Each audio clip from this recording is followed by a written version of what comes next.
Hello, today's headlines is brought to you by Primexa. Let's begin with the US. The US dollar is swinging between safe haven demand and trade anxiety.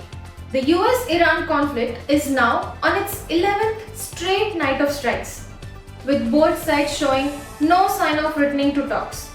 And that has pushed the oil and bond yields higher on inflation worries.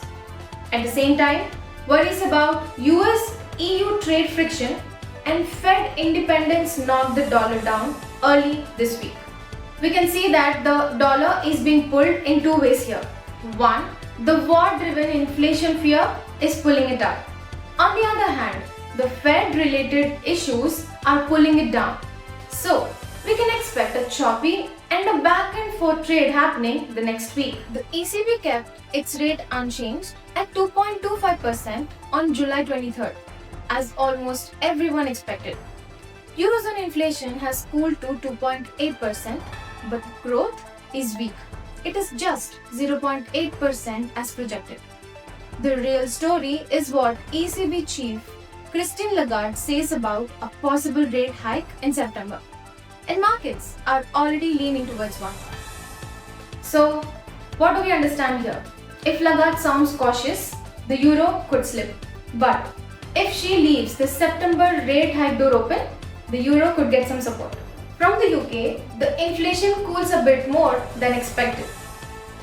UK prices grew 2.6% year on year in June, down from 2.8% the month before.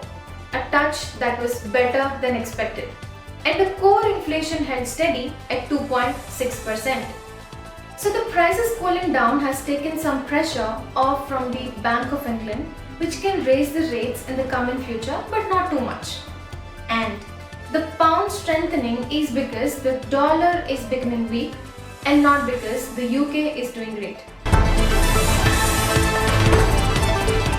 Let's focus on Asia and let me start with Japan. The yen hit its weakest level since 1986. The US dollar climbed to its highest level against the yen in 39 years. And adding to this pressure, the Japan's June trade deficit came in far worse than expected. And the Japan is spending much more on imports, mainly on oil, than it's earning from the exports. So with the yen weakening and the trade gap widening, there are high chances that the Japan will step up and support the yen. So it is worth watching or keeping an eye of any statements that the Ministry of Finance of Japan is releasing or any statements from the Bank of Japan's officials. Now let's move on to China. China's central bank sits tight ahead of a government meeting.